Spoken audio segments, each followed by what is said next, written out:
Welcome back to my YouTube channel. आज चाहिँ म बिहानै रेडी सेडी भएर बसिरहेको छु किनभने चाहिँ हाम्रो ठुलामा बिमारी हुनुहुन्छ अन्त त्यही भएर हामी चाहिँ हस्पिटल जानु आँटेको। अस्ति नै गएको, आज त टेस्टहरू छ।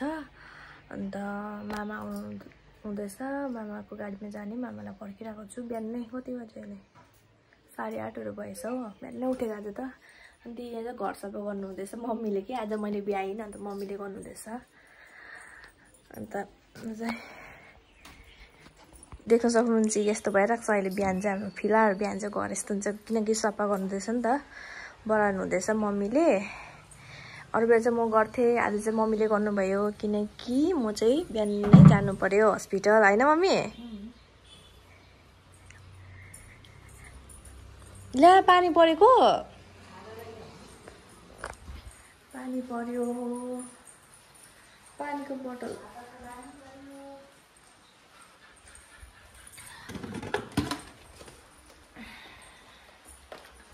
हाम्रो यहाँ त अहिले पानी परेको छ, तर भित्र त कस्तो छ।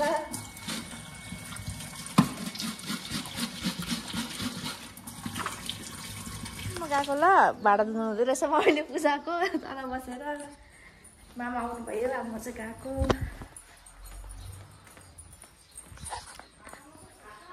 बोके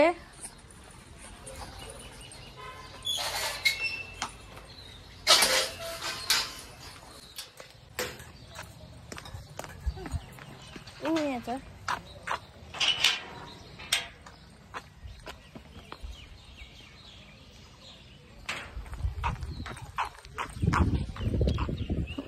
मामाहरू आइपुग्नु भएछ हो, यहाँ छ गाडी।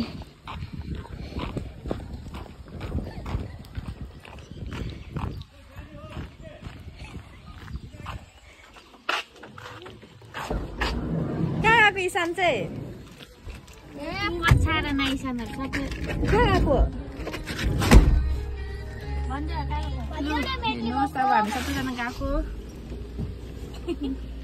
तिनीहरू मेटली आइपुगे ठुलो आमाहरू भएकोमा, ठुलो बाबाहरू भएकोमा। होइन चढ्नु हुँदैछ नि त गाडी देखाएको। यहाँ हुनुहुन्छ माइजू, माइजू नै आउनुभयो। अघि त हामी 3 जना थियौँ। यहाँ आउनु न, यहाँ छ नि जग्गा। अन्त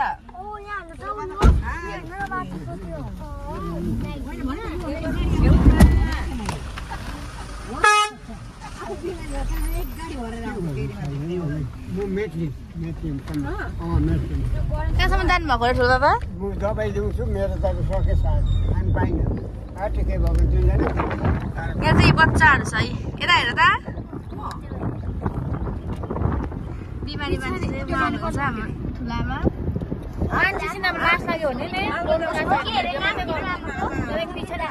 अनि यहाँ किन त अब किन यहाँ चाहिँ अब मेटली आइपुग्यौँ हो। एकछिन मेटलीमा काम छ, मेटली पोस्ने। किन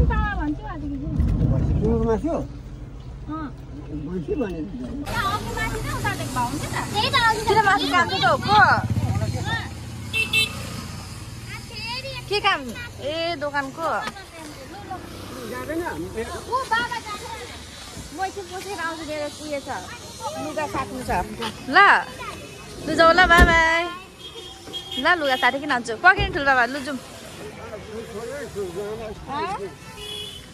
के छोड्यो? छाता कसको? उयो लुगा साटेर आइपुगे। ठुलामा यहाँ बसिरहनु भएको रहेछ एक्लै। यता बस्नु भनेको होइन?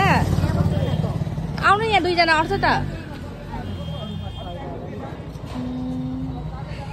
मलाई चाहिँ खास के भएको भनिदिनु त ठुलामा। लु के भनिदिनु न तपाईँलाई खास चाहिँ के भएको? भुँडी फुल्लेको भन्दैछु त, भुँडी फुल्लेको, दुखेको। यहाँ यति तिखो भएर यहाँ दुखेर शनि शुक्रबार दबाई नै खाइने, त्यो दबाई खाएर झन् साह्रो भएको। अब आज टेस्ट गर्छ, आज चाहिँ USG छ। अन्त टेस्ट गरेर अब भन्छ डक्टरले। अब नि अस्ति चाहिँ हामी टेस्टहरू आदि गरेको थियौँ, त्यसको रिपोर्टहरू आयो अरे। अन्त त्यो USG गरेर आज देखाउँछौँ। कति भएर ठुलामा दुखेको त? तपाईँलाई 1 महिना भयो नि।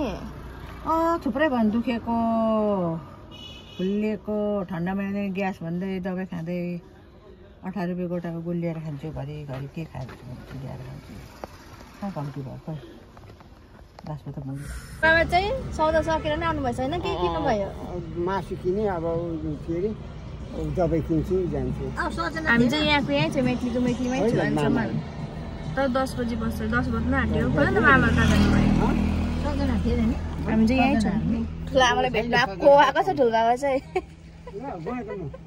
आयो ल बाई बाई ठुलो बाबा लु म गएँ ल हुन्छ माथि दही किन्ने जाऊ माना जुया चाहिँ हामी जाँदैछौँ मामा नि आउनुभयो मामाहरू माइजूको मम्मी बोजू ठुलो आमा उता माइजू हुनुहुन्छ बोजू सबैजना डक्टर देखाउनु गएको अरे बोजू नि बिमार हुनुहुन्छ अरे नि बोजू खुट्टा दुख्छ अरे थेरेपी गर्नु गएको अरे फिजियोथेरेपी